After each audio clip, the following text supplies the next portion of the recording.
আল্লাহ তাআলা হাসরের ময়দানে এক কদম পাও বাড়াইতে দিবেন, জিন্দেগির প্রতি ইঞ্চির হিসাব হবে।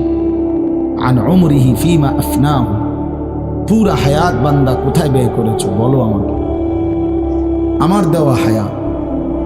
ওয়া আন শাবাবিহি ফিমা আবলাহু, শুধু যৌবনটা কোথায় ব্যয় করেছো সেটা আমাকে আলাদা বলো। ওয়া আন মালিহি মিন আইনা ইকতাসাবাহু ওয়া ফিমা আনফাকাহু, প্রতিটি টাকার ব্যাপারে হিসাব দাও দুইটা। এক, টাকাটা কামাই করছো কেমনে, ব্যয় করেছো কোথায়। ওয়া মাদা আমিলা ফিমা আলিমা, যা যা শিখেছিলা, জেনেছিলে, শুনেছিলে, তা কি পরিমাণ আমল করেছ সেটা বল, সেটা বল।